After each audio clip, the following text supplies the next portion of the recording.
Pak Benny, ini kita mau kemana ya? Udah ikut aja, nanti kamu kaget loh kalau saya bilang. Hah? Kaget? Emangnya kita mau lihat yang nilainya berapa kok bisa kaget? Jangan kaget ya, Iya. 168. Hah, serius 168? Iya. Saya nggak pernah lihat review yang harganya segitu loh, Pak. Makanya udah deh, ikut aja ya, yuk.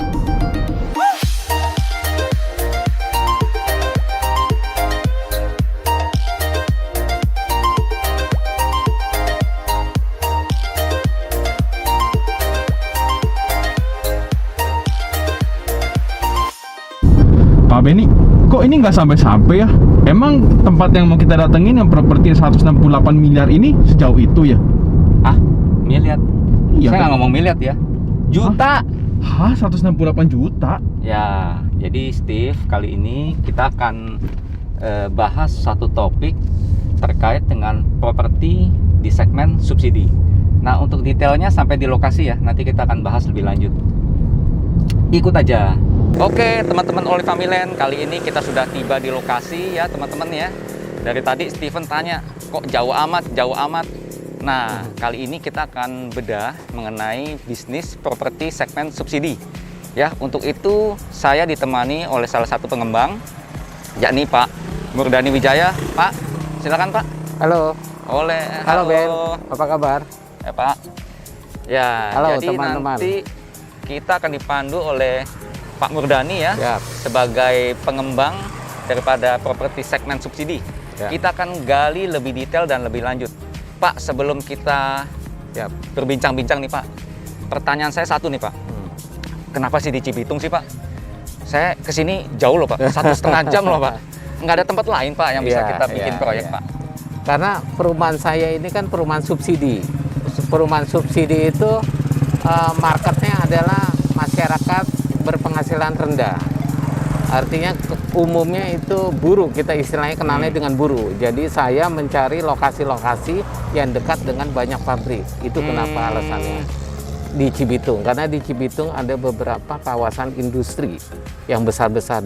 Disitulah potensi market kita untuk perumahan subsidi. Begitu Ben. Tadi sebelum saya kesini makanya saya lihat banyak pabrik gitu ya. Yes. Perusahaan-perusahaan, Yes. kawasan industrinya ya Pak ya. Yes. Oke Pak, nanti kita bakal tanya lebih detail, boleh ya Pak ya? Siap. Oke, jadi biarin penonton itu tahu flow-nya. Siap, Soalnya boleh. segmen subsidi ini kan jadi banyak pembahasan juga kan, banyak Siap, pertanyaan siap. juga kan, apakah prospek atau tidak Siap, gitu. siap. Oke, boleh Pak kita lihat Yuk, ke dalam silakan Pak. yuk.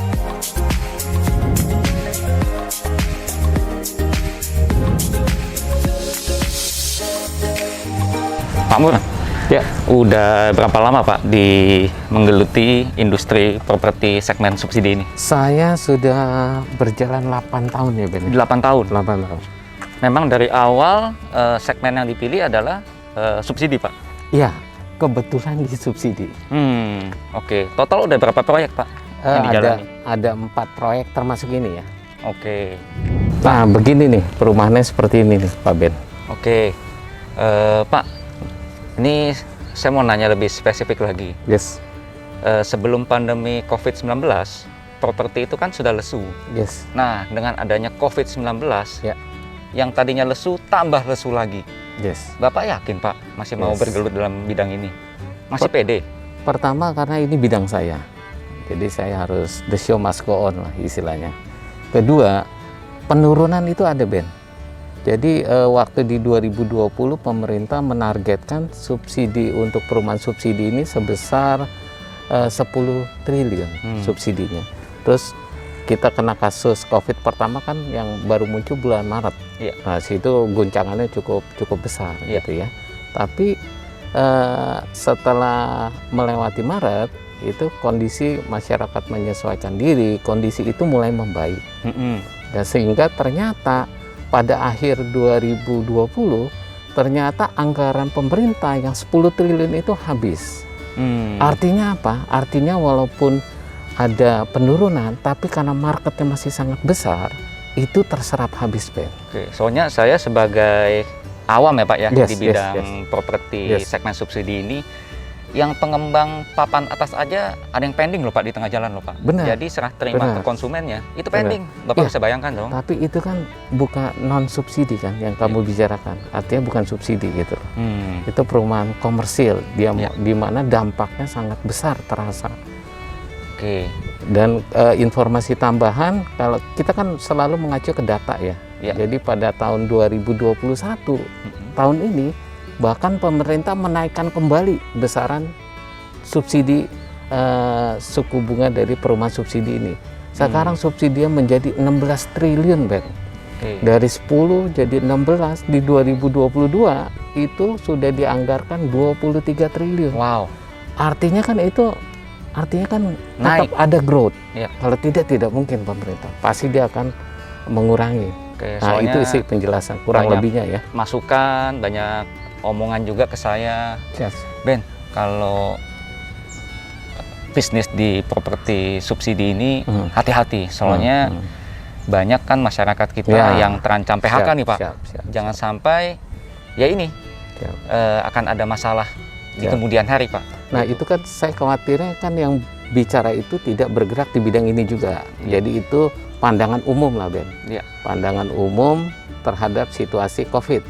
Tapi ya aktualnya kita lihat data aja. Anggaran pemerintah terserap habis, tahun berikutnya bahkan dinaikkan ya. Itu yang jadi gambaran buat kita. Saya pikir seperti itu. Dari keempat proyek yang Bapak sudah bangun, apakah semuanya berlangsung dengan baik Pak? Artinya terjual habis semuanya? Terjual habis. Terjual habis. Pak, kalau kita mau lihat ke dalam bisa nggak Pak lihat? Waduh, minta maaf nih karena ini sudah terjual habis, itu sudah diserah terimakan ke konsumen. Jadi iya, mereka iya. kita harus minta izin seperti itu sih, kalau mendadak nggak bisa. Oke. Ya, ini buat sekedar buat gambaran buat penonton ya. Seperti ini ya Pak ya. Ya, Kalau ya. ini yang sudah direhab ya. Mereka Oke. buat kanopi gitu ya. Pak Ben mau jelasin nih, perumahan kita ini dulu awalnya seperti ini nih. Awalnya adalah hamparan sawah. Sawah. Seperti ini. Nah, di seberang sana juga kita bisa lihat, itu juga perumahan subsidi. Jadi banyak sekali perumahan subsidi. Oke, tadinya sawah begini. Iya, seperti ini. Oke. Ini kan jadi satu kesatuan nih. Kita membeli setengah hektar, kita rubah menjadi rumah subsidi. Saya tuh paling demen Pak ngelihat suatu proses ya. Yang tadinya lahan, jadinya gimana? Jadi kita tuh ada wawasan. Betul. Makanya saya kasih tahu bahwa tadinya begini loh, gitu loh. Oke. Saya nggak nyangka sih sawah begini. Tadinya saya pikirannya tuh tanah gitu. Nggak nyangka sampai sawah seperti ini. Kalau tanah mahal, Ben. Oke. Kalau sawah lebih murah. Kalau tanah darat itu 2 kali dari sawah. Pak, pertanyaan lain adalah, boleh nggak Bapak ceritain mengenai flow-nya, mulai dari pemilihan lahannya sampai berdirinya bangunan ini? Gitu. Apalagi sampai pecah sertifikatnya nih Pak. Jadi betul-betul si penonton tahu dengan detail mengenai segmen properti subsidi ini. Silakan Pak. Kalau saya kasih gambaran besar ya, gambaran besar tuh mungkin kita bagi 4 tahapan. Pertama kita mencari lokasi. Lokasi tentunya memperhitungkan pasar, market, saingan dan lain-lain. Begitu kita ketemu lokasi, Ben, kita akan mengurus perizinan. Nah, ini perizinan penting, sangat penting gitu. Apakah di daerah tersebut itu peruntukannya untuk perumahan? Karena seperti kita ketahui, tata ruang itu ada beberapa peruntukan. Ada zona perumahan, zona basah, tersebut untuk pertanian, ada untuk industri. Nah, kita ngurus perizinan. Perizinan banyak nih, Ben. Perizinan kurang lebih untuk perumahan ya. Kurang lebih tuh ada 10 izin lah. 10 Pak? 10 izin, kurang lebih ya. Ini saya bayanginnya aja complicated nih Pak. Ini berarti panjang nih Pak flow-nya nih Pak, prosesnya. Iya, tapi ya itu memang sudah merupakan aturan yang harus kita patuhi. Sebenarnya kalau berkas kita semua lengkap, itu sih nggak rumit, Ben. Kadang-kadang memang pemberkasan kita juga suatu masalah tersendiri juga. Ceritain dong Pak, perizinannya apa aja sih Pak? Perizinan ya, kalau garis besar saja, karena kalau keseluruhan ini panjang nih Ben. Iya. Ya. Pertama kita harus urus itu peruntukan. Setelah peruntukan selesai, kita akan mengurus izin lokasi. Iya. Izin lokasi itu kita lihat dulu Ben, karena ini bisnis perumahan, apakah di lokasi yang kita minati itu masih kosong izin Oke. lokasinya. Jangan sampai tumpang tindih. Jangan Pak, ya? sampai tumpang tindih. Percuma nanti kita sudah memiliki lahannya, tapi izinnya dimiliki oleh perusahaan lain, Berarti ini koordinasi dengan pihak BPN, BPN ataupun Pemda. Pemda. Dua nih Oke. kita bisa, karena mereka mempunyai datanya. Oke. Nah, setelah perizinannya, izin lokasinya sudah oke, ada lagi tuh Ben. Ada misalnya kita sebut tuh IPPT. Apa itu? IPPT. IPPT. Apa itu IPPT? IPPT itu izin penggunaan peruntukan tanah. Nah, setelah IPPT ada yang kita sebut AMDAR, analisa dampak lingkungan. Ya, ini saya juga Ya. sering dengar. Apakah nanti setelah berdirinya perumahan, bagaimana dampak ke sekelilingnya? Ya. Itu ada konsultannya Ben. Nanti mereka yang memberi summary terhadap kegiatan pembangunan perumahan kita. Iya. Ada lagi yang kemudian Andalalin, dampak lalu lintas. Dampak lalu lintas. Dampak lalu lintas tentunya di suatu perumahan akan ada berapa puluh, berapa ratus, atau berapa ribu rumah. Itu kan akan membuat traffic di sekitar. Ya. Nah itu juga kita harus memperoleh izin, Ben. Oke. Ini agak asing nih Pak buat saya Pak istilahnya Pak. ya? Nah, Andalalin, Ya. analisa dampak lalu lintas tuh. Oke. Terus kemudian kita juga harus mengurus TPU, TPU. pemakaman umum. Oh. Jadi kita disyaratkan oleh pemerintah, kita harus mempunyai lokasi 2% dari total lokasi kita. Kalau saya punya 5.000 meter, ya 2% dari 5.000 meter saya harus membeli, Ben. Membeli tanah untuk pemakaman warga perumahan ini. Nah, itu juga kemudian juga ada lagi nih, Ben. Ada yang disebut pel banjir. Maaf Pak, apa tadi? Pel banjir. Apa itu Pak? Nah, pel banjir itu dia akan meneliti apakah nanti perumahan kita banjir atau tidak. Dilihat titik nol Iya. perumahan kita terhadap jalan, terhadap pembuangan.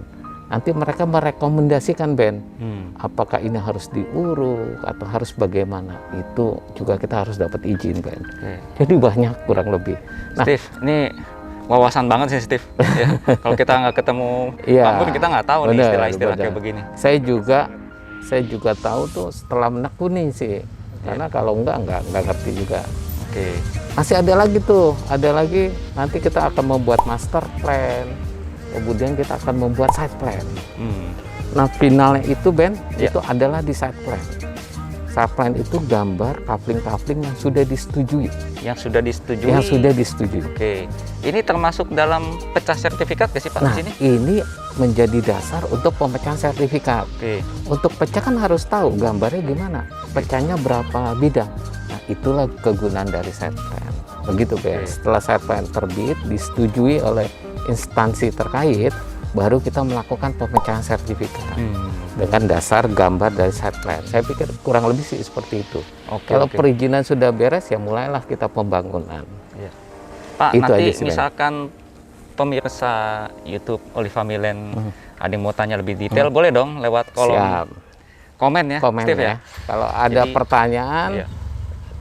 silakan diketik di kolom komen ya. Ya, sebab Nanti- kalau mau bahas perizinan mungkin Waduh. berjam-jam juga nggak selesai. Benar, Ya, benar, detail-detailnya. benar. Gitu. Ini kita hanya memberi gambaran umum, Ya. garis besarnya, kurang lebih seperti ini, gitu, Ben. Misalkan perizinan udah selesai semua nih Pak. Proses selanjutnya apa nih Pak? Pembangunan dong yang pasti. Pembangunan. Oke. Setelah pembangunan tentunya kan penjualan. Ya. Karena itulah yang ujung dari pada pembangunan. Ya. Nah, tentunya penjualan itu, Ben, masyarakat tuh bisa membeli dengan beberapa cara. Ya. Pertama dengan cash, kedua dengan KPR. Kita sebutnya KPR, kredit kepemilikan rumah, di mana kita akan berurusan dengan perbankan. Ya. Sehingga apabila perizinan sudah selesai, Ben, kita sebagai developer kita harus melakukan kerjasama dengan perbankan. Artinya sebagai pihak pengembang, Bapak Yes. harus melakukan pendekatan dengan pihak perbankan. kan? Ya. Pendekatan, memperkenalkan diri, memperkenalkan produk, dan membuat kerjasama. Bagaimana Bapak bisa meyakinkan perbankan untuk bisa bekerja sama dengan Bapak? Ya, tentunya kan dia melihat track record kita. Mereka juga akan berkunjung ke lokasi kita. Oke. Mereka akan melakukan evaluasi lah. Ya. Kalau semua parameter menurut mereka oke, ya kita disetujui. Kalau kita sudah disetujui, artinya kita sudah menjadi rekanan daripada perbankan tersebut. Sehingga pada saat ada calon pembeli datang, berkas-berkas kita tuh kita serahkan ke perbankan untuk diproses. Ada perbedaan nggak sih Pak untuk konsumen yang beli properti melalui bank ya, KPR ya, maksud saya ya, untuk segmen yang subsidi dan non subsidi? Artinya yang subsidi ini apakah prosesnya lebih panjang gitu Pak? Tentunya kalau perbedaan ada. Kalau garis besar prosesnya sama, tapi karena menyangkut nilai yang berbeda. Kalau rumah subsidi kita kan saat ini 2021 harganya hanya 168 juta, Ben. Tentunya kalau kamu menjual rumah komersil yang biasa kamu jual, misalkan 1,5 M, itu tentunya treatmentnya beda dari perbankan. 168 juta ya. Hanya 168 juta. Jadi treatmentnya beda. Treatmentnya beda apa? Ya bedanya hanya pengecekan. Perbankan akan melakukan lebih hati-hati di dalam mengevaluasi si calon pembeli. Kan kita tahu ya Pak ya, sekali lagi saya ngomong berkali-kali tentang pandemi COVID-19. Jadi memang ini ada impact-nya ke semua sektor usaha ya. Nah, yang saya mau tanyakan Pak, bank itu jauh lebih hati-hati nggak sih Pak? Khususnya di segmen subsidi ini Pak. Nah, kita harus melihat nih, pada saat awal pandemi itu, di bulan Maret, April, Mei, itu memang tingkat kehati-hatiannya tinggi. Ya kita maklum bahwa semua dunia usaha kan kena dampaknya. Perbankan juga tentunya seperti itu.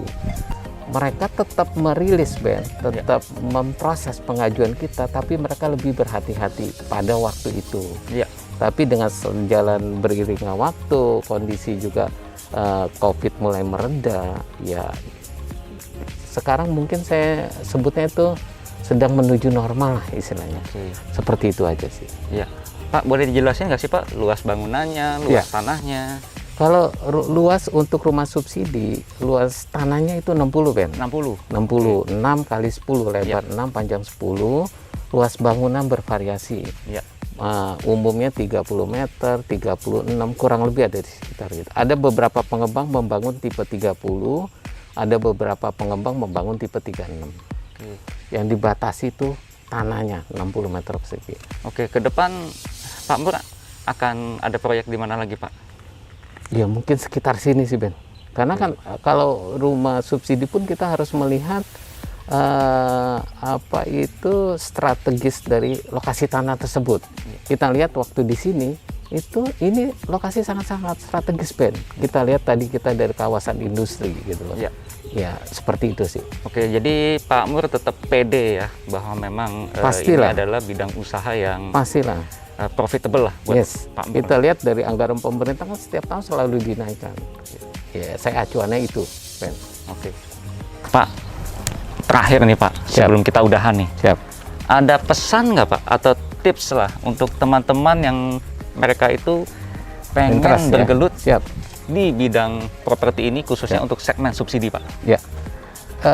Tipsnya sih umum lah, kamu juga tahu lah, kamu yang kasih tips aja Ben. Enggak lah Pak, saya juga masih belajar loh Pak. Gini, tipsnya sama pada dunia usaha pada umumnya. Kita harus mengetahui knowledge-nya. Harus dari bisnis itu sendiri. Ini di luar modal ya? Di luar modal ya. Enggak satu-satunya modal itu mempunyai peran yang penting. Knowledge pun sama gitu. Nah, tadi saya bilang knowledge. Kedua, kalau saya berpikir kita harus, kalau sebagai pemula ya, kita harus mencari mentor, Ben. Atau kita bermitra. Menurut saya, that's the best way untuk memasuki bisnis ini dengan mengurangi resiko kegagalan. Saya pikir itu aja sih. Pak Mur, thank you banget ya Pak Mur ya, udah mau meluangkan waktu untuk melakukan pembahasan singkat mengenai bisnis properti di segmen subsidi ini. Ada satu tips yang tadi saya ingat banget ya Pak ya. Ya, ya. Jadi tadi Pak Mur bilang bahwa modal itu penting, Yes. tapi skill dan knowledge itu Juga juga penting. Yes. Kalau kedua itu tidak dikombinasikan, Ya. itu bisa dibilang kita banyak melihat yang namanya pengembang itu bisa berhenti di tengah jalan. Yes. Bisa Ya, macet begitu. tengah jalan. Ya, Siap. begitu ya, betul ya, Pak Betul, Mur ya. betul, betul. Ben. Semoga apa yang kita perbincangkan ini bisa menjadi inspirasi ya buat teman-teman yang Ya. mereka pengen bergelut di bidang Ya. usaha ini, Pak. Siap, siap, siap, siap. Gitu. Nanti kalau ada pertanyaan boleh ya, Boleh. Pak Mur secara detail Boleh, ya. boleh, siap. Oke, Pak Mur, thank you sekali lagi ya Pak Mur siap, ya. Siap. Oke. Oke. Oke, Ben.